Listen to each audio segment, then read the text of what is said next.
I can't explain enough how much win-a-league potential is in all 5 of these running backs right here. These guys are zero risk. They go very late in drafts. You might have to pay a little more for Gerendo and Davis than you do Blue, Smith, and Mitchell, but they're all league winning. They all have such an amazing ROI potential, and they're players that I'm consuming on a grand scale across all of my leagues. You can't always own all of them because then you have 5 guys that have questionable situations, and questionable situations they have, but that's the intrigue. That's why you're getting them so late. Let's real quickly talk about Gerendo, Jaden Blue, Brashard Smith, Ray Davis, and Keaton Mitchell, all league winning potential home run hitting running backs that have a near zero cost of entry. Minus Gerendo is going pretty high. Davis is climbing, but they're still near zero cost of entry upside players that can win leagues. The Fantasy Football Show begins right now.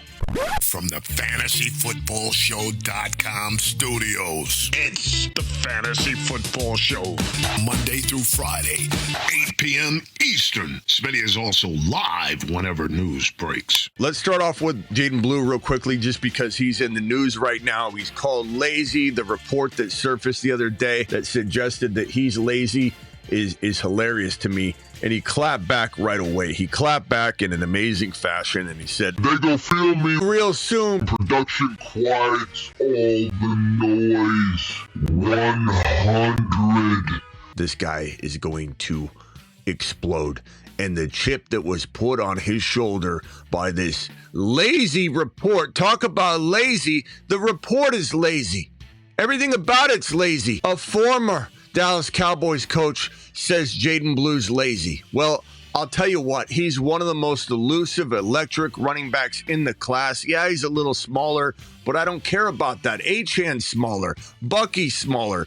Keaton Mitchell's small. This is a player that has a very, very easy pathway to the starting lineup. And while I like Javonte Williams, it is what it is. It is what it is. Javonte's had a ton of time. I'm going to root for him. I'll cheer for him. I'll be the first person to say, admittedly, I'm jumping back on the train if he ever looked great because we love Javonte, but I'm not betting the farm on it at all.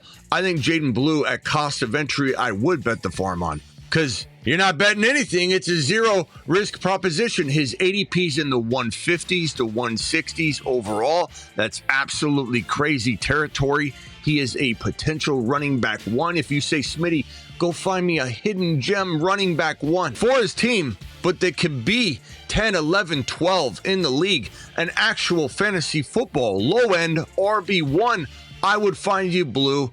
I would obviously identify all these other guys, but the one player that excites me most on this entire list, minus probably Gerendo, these two are very close, will be Jaden Blue. I will be drafting Jaden Blue on probably by the end of the Underdog promo code Smitty. Get 50% on your first deposit all the way up to $1,000. And if you want to draft with us, this is what you do. Hit the link in the description. But dare I say, kicking off week 1, my exposure of Jaden Blue on all my Underdog teams in the 2025 exposure data, which most people linger around 13, 7%, 9%, 12% with a player, and that's over exposure to a lot of people. Most people will say don't go over 20% on a single player. I venture to say I'm going to have about 70, 75% Jaden Blue across all of my 2025 Best Ball Mania teams. Jaden Blue to the mother freaking moon. Jaden Blue is a moon man. The Moon Men, dropping loads in outer space. Love Isaac Gerendo.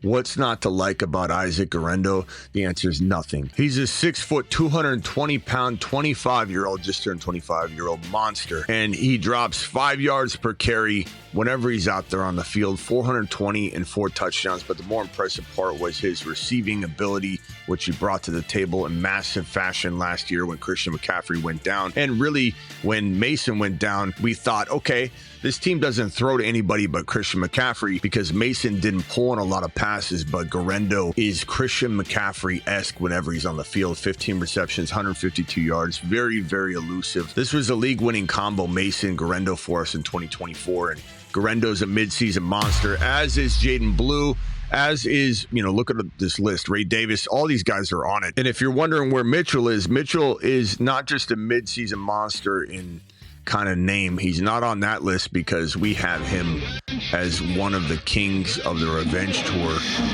group. So Mitchell to the moon. They're all on a breakout list here on this channel. Christian McCaffrey not likely to play a full season. And while you could say Blue is likely to get the job and hold on to it, Gerendo wouldn't necessarily do that if McCaffrey could come back. Let's say McCaffrey gets banged up and then Gerendo goes and looks great. McCaffrey gets his job back. That's what makes Blue more attractive. He can grab the job. He would not let it go. Same thing with Ray Davis, potentially a little less so because of Cook's ability to do what he's done over the years. But Davis could essentially hold on to the job at least 50%. Brashard Smith, same thing. He could hold on to the job if he got it. Gerendo and Mitchell a little less likely to do that, but their running backs are older and more likely to go down.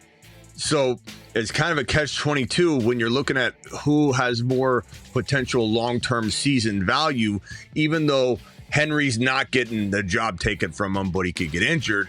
And McCaffrey's not going to have the job taken from him, but he could get injured. These two have similar upsides, but they're all very relative to this topic of win a league running back potential, sleeping giant potential. There's different angles to it. I don't think Christian McCaffrey is going to stay healthy. I think Gerendo is going to start at least 8 games in 2025. And in those 8 games, I think he's dropping top 5 to 10 running back numbers. League winner. Love Keaton Mitchell. While we're on the topic of a running back going down, he's not taking work away from Derrick Henry necessarily, but they're going to use him on the field. The staff's already said we want to get Mitchell more involved. And because Henry doesn't catch a lot of footballs, this is a scenario where we're probably looking at Keaton Mitchell being near sometimes flex worthy just because they're going to use him all over the field, even when Derrick Henry's, churning out yardage. So you look at Keaton Mitchell, didn't do much last year because of the injury. He was recovering from the ACL tear, just never really got back on his feet. He suffered the injury kind of late in the season. Before he went down in 2023, you can see right here, only Achane was averaging more yards per carry, 8.4. Achane was averaging, coming off his rookie season, when the rookie season concluded, the most yards ever by a running back in the history of the NFL, 7.8. This is 8.4. Because he only carried the ball 47 times, he didn't really qualify, but 8.4 is insane. No one's saying he'll keep that up. It's merely trying to just overlay the season that Achane had and the season that Keaton Mitchell was about to have. This is both Achane's breakout year and Keaton Mitchell's was supposed to be a nice little year. 8.4, 2 touchdowns, a long of 60, receiving wise that year, 11 targets, 9 catches, 93 yards. A real dangerous wide receiver threat. Love the potential of Keaton Mitchell. Even if Henry doesn't get hurt, he might earn some spot play flex value or a very good standalone running back during bye weeks, even if Henry's on the field. But if Henry does break down and Henry's a 30-year-old man that has taken a toll, it's certainly within the realm of possibility that Henry could break at some point during the year. Mitchell would thrive if inserted into the starting lineup. Kind of like Gerendo, I don't anticipate, a huge 15-game season of starting, but I think that maybe 5 or 6 games could be in the cards for Mitchell, and that would be league winning, especially if it happened down the stretch. One of my favorite running backs to own in 2025 because he's going to catch balls no matter what. Ray Davis, this is an exciting player that we talk about constantly on this channel. And what did he do last year as a rookie? 3 receiving touchdowns and 3 rushing touchdowns. Look at both of these TD categories. The man had 442 yards, only 3.9 a carry. Don't let that dissuade you when you watch him run. He's an aggressive monster that got handed some bad touches, and he did the most with them. But this is a guy that scored 6 TDs without even starting games last year. What do you think he'd do if he was called upon? I like the way he runs. I like his style, and I think he's in a good situation with James Cook. Very likely to be one of the more disappointing running backs coming off of such a big year, 1 year, and then going into the year with high expectations. I think this man could rip the rug out from under him. He is one of my favorite running backs to draft. I don't like him as much as Gerendo Blue, but I think him and Mitchell are pretty damn close. And Brashard Smith, look, he's a converted wide receiver, a very successful one, I might add. People think when you say that, they didn't translate. No, 2024, look at this 2024 line at the top group of stats. 235 carries, 5.7 a carry, 14 rushing touchdowns, and 1332 on the ground. That is a successful conversion from a wide receiver to a running back. And you can see his receiving production and how good he does catching the football. His final season, 39 catches, 327 and 8.4 a catch, 4 touchdowns, which brings him to a total of 18 scores on the year. This is an exciting player to hand Patrick Mahomes. This is an exciting player to hand the Kansas City Chiefs. And we've already heard several times during the offseason they want to throw the ball to him early on. So he's going to get work early on as a third down back. And that's only going to open the door and put him in a position to grab a hold of a starting job if the opportunity presents itself. This is one of my favorite backs to grab in that 200-plus territory. In some leagues, he goes undrafted. He will be one of the biggest waiver wire pickups coming out of week 1, I believe. ADP 150. Gerendo's going a lot earlier than that, but he's well worth it. Ray Davis goes kind of around where Gerendo's going. Mitchell and Blue go kind of in the same territory of that 150, 160. Brashard Smith goes in the 190s to 210. League winners, late grabs. My favorite right now are these two, but don't discount the value of all 5 of these monsters, and don't discount the Patreon and the fact that I go live Monday through Friday, 8 p.m. Eastern every single Monday through Friday. But don't discount the Patreon's value at $10 a month. Cancel anytime. Link in the description of the video, 24/7 live chat group where I'm sitting there. Everybody else is sitting there 24/7 just talking about football or anything. Go check it out. Link in description.